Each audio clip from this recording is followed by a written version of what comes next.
welcome to another edition of the Vox Pop series from Exchange World. Today we've got Alex from OneTrust in the office. Alex, how are you?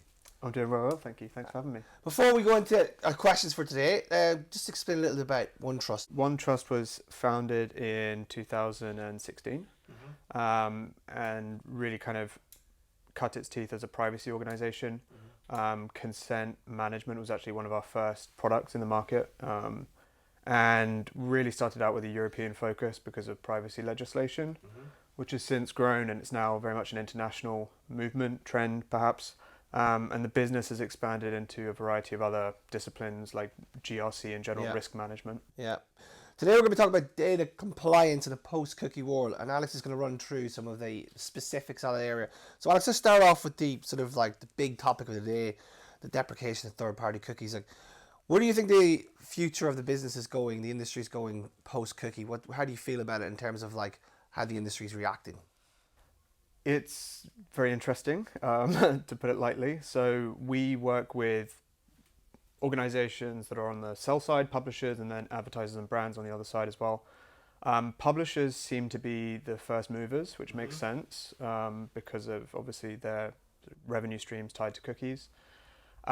We're seeing a lot of interest from our customers on identity standards, UID2 and EUID, RAMP ID, all of these that may integrate with consent solutions. On the brand and advertiser side, though, we're seeing increased interest in getting consented data into like platforms, into walled gardens, and into the sort of buy-side solutions as well, which is not something that we really saw these products used for maybe 2 years ago. And in terms of like how marketers use data and data compliance, I want to talk about that a little bit because that's a huge issue here. Like, so obviously the shift to a post-cookie, post-ID world, the first thing you need to be aware of is data compliance. So let's talk about how marketers are approaching that, because it's pretty tricky given the fragmentation of legislation and platforms. What we're seeing obviously is that a lot of organizations are having to move to actually understand like what is the data they're using to target audiences and to engage with potential customers and buyers.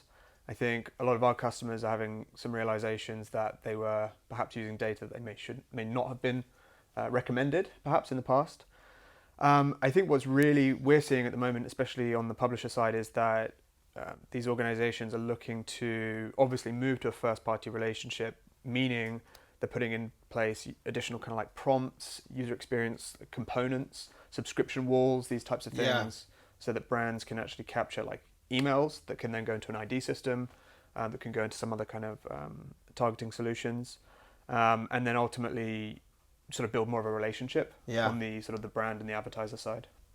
In terms of the data compliance solutions, right? So what do you think marketers require right now, right? Like, because obviously this is a totally new world we live in, right?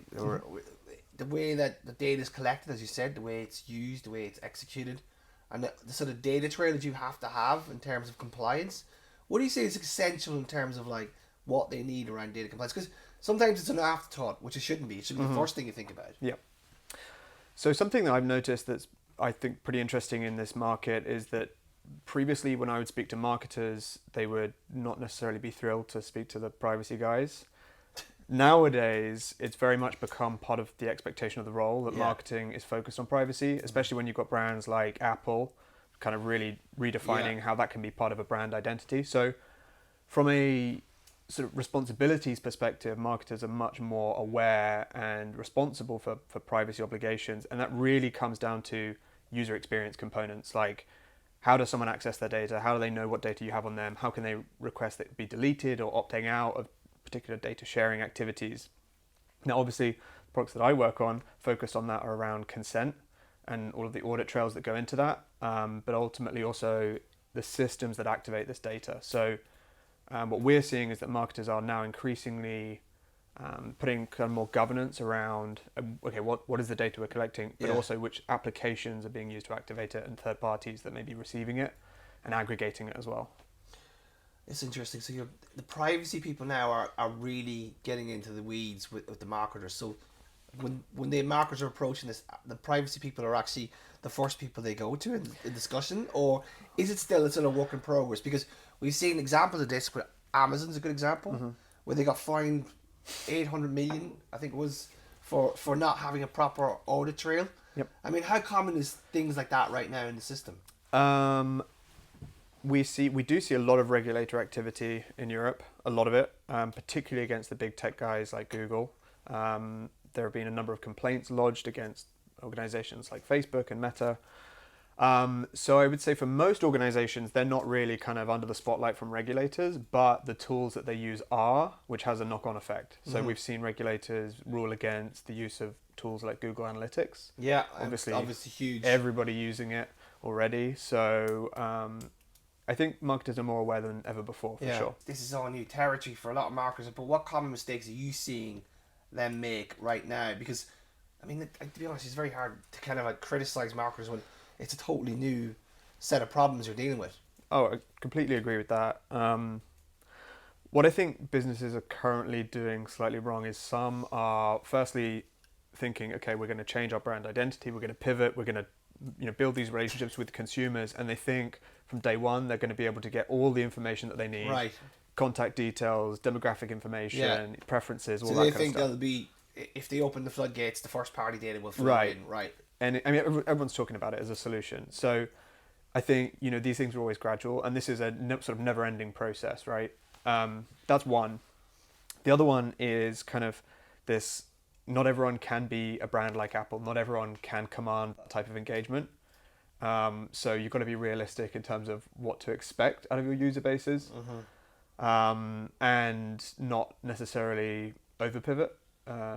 Especially right now when timelines are fluid, no one really knows when these things are going to exactly kick in. So in terms of following on from that, then how do you think that brands can continue and protect and grow their audience and revenue? Because obviously third-party cookies acted as a crutch to a lot of the industry. So how do you think that they will progress this? Is it a case of they have to think about the world in a completely different way? That new signals will have to be ingested. Where do you think things are going to go in terms of marketers?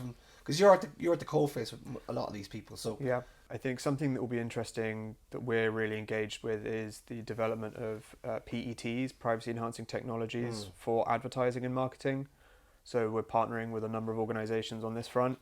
I think that will be really interesting to see if that becomes a new kind of frontier for the marketing audiences.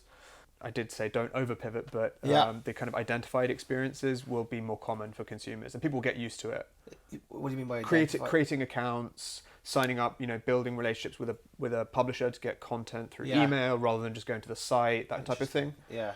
Sort of more channels opening up. So there'll be an exchange of, there'll be sort of like, you get this if you sort of opt into this. If you opt in email wise, there's a content prize at the end of it. And is that working? Have you seen it working in real? Because obviously it's all about experimentation right now. Yeah. That's the key here, isn't it? I think by some metrics, yes. Others remain to be seen because there's a lot of work yet to be done on rolling out some of these identity solutions. So like EUID and things like this, which will probably move the needle quite significantly in terms of like, okay, I've got an email address that I can now use for X, Y, and Z. Yeah. But those aren't fully fleshed out just yet. What can marketers do just like as a simple first step in the process? Because obviously it's a huge journey, and as you say, it's a huge transformational piece. But what can they do as a first step to at least get the data compliance piece right, so that they can work in this post-ID, post-cookie world? I've always said that capturing data and capturing consent, which is most valuable form of data right now, is exclusively about user experience. Yeah. And we speak to a lot of marketers that don't put themselves in the shoe of their consumers often enough in terms of how do I navigate the website, how do I give data, how do I get content, and what does that look like for a consumer?